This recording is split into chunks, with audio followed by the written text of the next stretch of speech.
Hello, welcome to part two of Why I Hate Islam.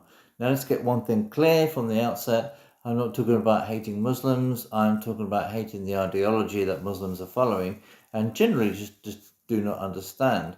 There's very little in Islam for the feminists.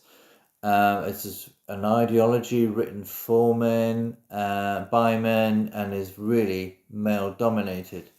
One in particular, hadith of Muhammad's sayings, where he's describing hell as a place where there's mainly women. This is because they are disrespectful to their husbands. Why are they disrespectful to their husbands? It is because they have been beaten here on earth.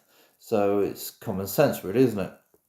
And of course, when you look at paradise and how that's described in Islam, it's described as a place of carnal delights, chaste virgin females, and basically things that are for the guys, very little there for the women. But what is there for women is a chance to reunite with their husbands who beat them here on earth. The Quran tends to follow up and back up this view with anti-feminine verses.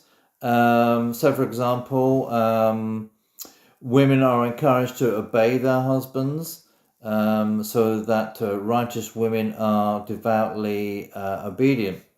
But yes, there are some good verses in the Quran. So, for example, in Surah 4, verse 1, it says that women are equal. Yeah, that's fine. But the problem is, these verses are abrogated by verses that follow on.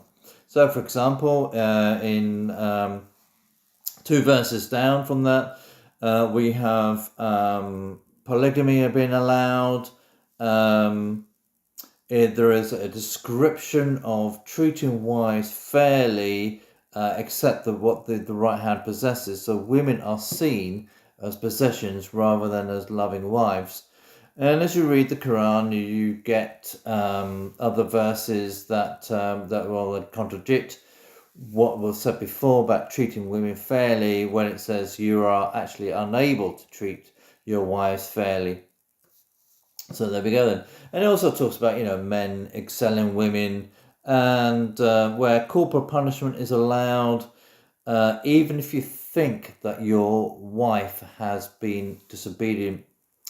In Sharia law, she will get less inheritance, less compensation, and in rape cases, for example, but as she has to produce two witnesses to every one man's.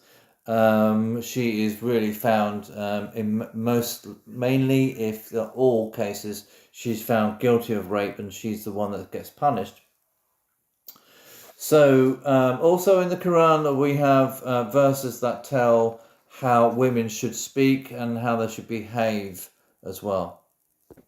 And then, of course, you've got FGM, which is a big problem. Some people say, well, it's just an African problem, but no, not really. FGM goes on throughout the Islamic world, mainly in Islamic dominated countries, but also here as well, here in the UK.